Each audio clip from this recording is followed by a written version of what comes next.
اسلام کے غلبے کا وقت قریب آئے، جب حق کے غلبے کا وقت قریب آتا ہے، جب ظلم کے خاتمے کا وقت قریب آتا ہے، جب کفر کے کلمے کے پست ہونے کا وقت قریب آتا ہے، جب دنیا میں امن و انصاف اور کلمہ توحید کے غلبے کا وقت قریب آتا ہے، تب اللہ تعالیٰ چھٹائی کا پروسیس شروع فرماتے ہیں۔ یہ ذہن میں رکھیے گا، اس سے پہلے تک تینوں قسم کے مسلمان ملے جلے رہتے، بالکل ملے جلے، ایک گھر میں تینوں قسم کے مسلمان پائے جاتے، ایک مسجد میں تینوں قسم کے مسلمان، ہر جماعت اور دینی اجتماع میں تینوں قسم کے مسلمان، ہر نشست میں تینوں قسم کے مسلمان، سب کچھ سب ایک ساتھ ہوتا ہے، ملے جلے رہتے کوئی۔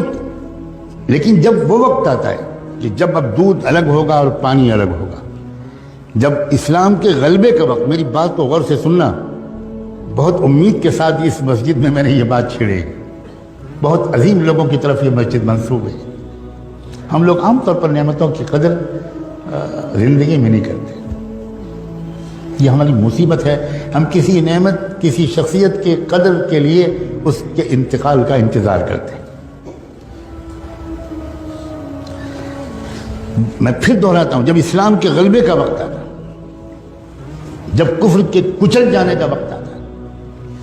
جب نظم عالم الٹ پلٹ کر دینے کا وقت اللہ کے بنائے ہوئے پروگرام کے مطابق آ جاتا ہے، باطل کا غلبہ نہیں، کفر کا غلبہ نہیں، ظلم کا غلبہ نہیں، الٹی بات میں کروں، جب کفر کا خاتمہ،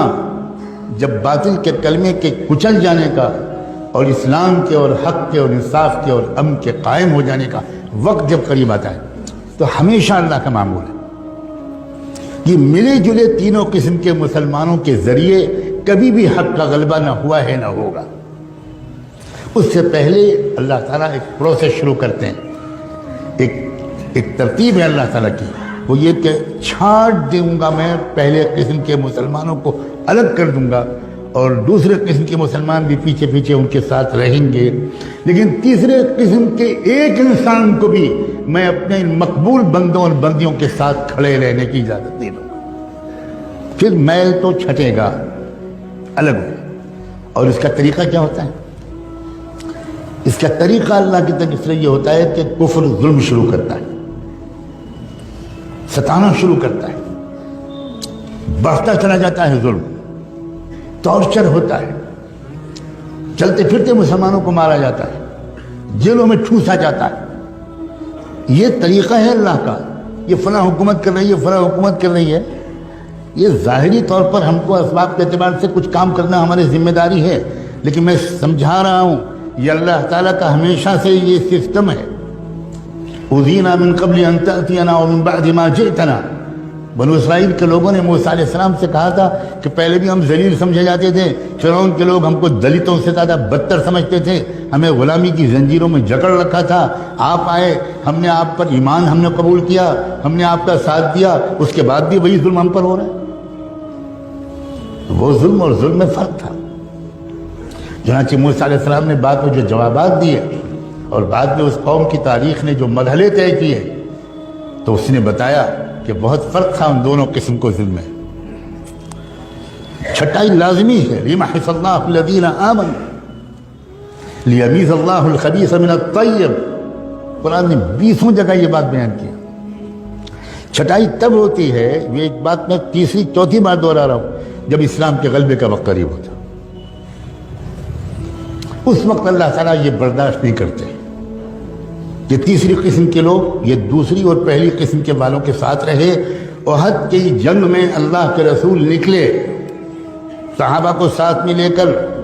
اور یہ تیسری قسم کے لوگ بھی ساتھ تھے، جو اندر سے کچھ اور تھے، اوپر سے کچھ اور تھے،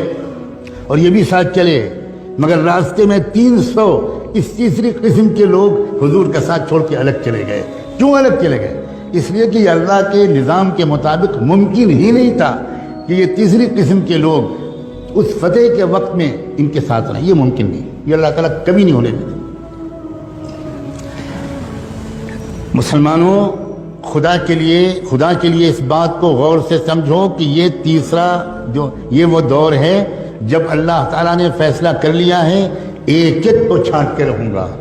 چاہے وہ خادم الحرمین الشریفین ہوں، اور چاہے وہ کعبے کے لباس کے متولی ہوں، اور چاہے وہ بڑے بڑے عرب لوگ ہوں اور کعبے کے ممبر پر کھڑے ہو کر نصیحت کرنے والے ہوں، اور چاہے وہ کہیں کے لوگ ہوں، ایک بھی نہیں چھوڑیں گے اللہ۔ سب تھوڑے سے مٹھی بھر لوگ ہوں گے جن کو اللہ چن لیں گے، اور ان کے ذریعے سے پوری دنیا کے اندر ایسا انقلاب آ جائے گا کہ شجر و حجر بھی حیران رہ جائیں۔ یہ کیا ہو گیا؟ یہ